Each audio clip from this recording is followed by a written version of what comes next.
Seniors, beware. Do not let yourself or someone you love be the victim of a scam. Here to shed the sheriff's spotlight on what you need to know this morning is Beth Schell from the Lee County Sheriff's Office. Good morning. Welcome back. Thank you. I was pretty shocked to hear that there was somebody else here recently who has lost money in the thousands, tens of thousands. I automatically assumed when you came on this morning that we were going to talk about the same case a couple weeks ago when you were here last. No, unfortunately not. This was just recently, a few days, well, probably about 7 or 8 days ago.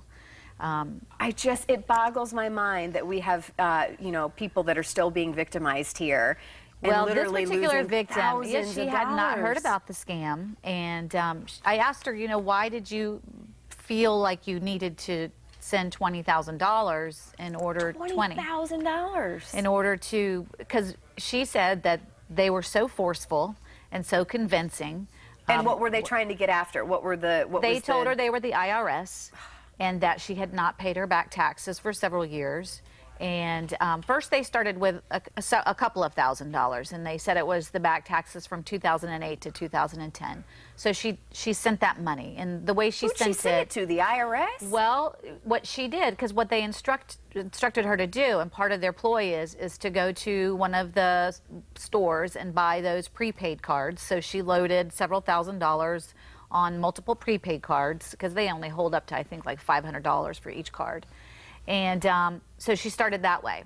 So the following day, after they got the money off the cards, because what a lot of people don't know, and the reason why they do this is, she said to me, she said, they kept me on the phone the whole entire time. They never allowed me to hang up. And why they do that is because as soon as you purchase those prepaid cards, they want you to tell them what the numbers are on those prepaid cards, which she did. So they immediately go online and they move the money.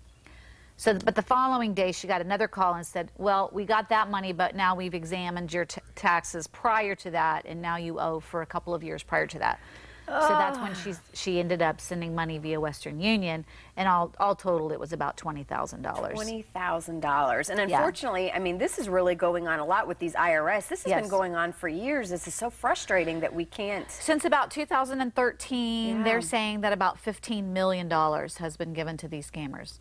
So what do people need to know when it's regarding this IRS scam? I know the IRS will, how do they normally contact you if you do have an issue with the IRS? Well, the IRS isn't going to call you and tell you that if you don't make a payment on your back taxes, they're going to come and arrest you. That just doesn't happen. So it's really important to know they're also not going to ask you to go down to CVS or Walgreens and buy a prepaid card. They're not going to instruct you to go to Western Union or MoneyGram. Those things just don't happen. If you are already in an investigation, and this is what I have been told by the IRS, is that if you are already in an investigation with the sheriff's office or with the IRS, let's say that somebody used your social security number to fraudulently file income tax return. So you already have an ongoing investigation. They may call you. Most likely, and most of the time, you would get a letter first in the mail that would say, you know, you need to contact us. So they're not going to just call you randomly and say, hey, we're going to come get you. This particular woman, the first time they called, she only had 20 minutes to do this. And they are expert scammers in the fact that they really can threaten you, make you feel, you know, they're good at what they do to make themselves Well, they're sound master manipulators. Yeah. So, and when you have someone who may live alone and they're not sure and they've never heard of this scam, they can be very convincing. And do they target seniors? Is that, I mean, this particular scam really doesn't have an age. I mean, they're just you know, calling, looking for anybody. But yes, I think that many of the complaints where people have lost money in this particular scam. Anything else that families need to know this morning? Because I think regardless, maybe if you are a senior watching this morning, maybe you have a loved one who is a senior, this is a good time to remind your loved ones, hey, if you get a weird phone call, this is going around, you know, well, one of the things that we're seeing on the increase is the grandparent scam. And we've had quite a few, and this scam's kind of cyclical, it comes and goes, but right now we're in the go part. And it basically, what they're doing is calling and saying, hi, Grandma, or hi, Grandpa. And they call sometimes late at night or early in the morning when you're kind of, you know, tired or you're not really paying attention. And unknowingly, we have seniors that will say, oh, is that you, Johnny?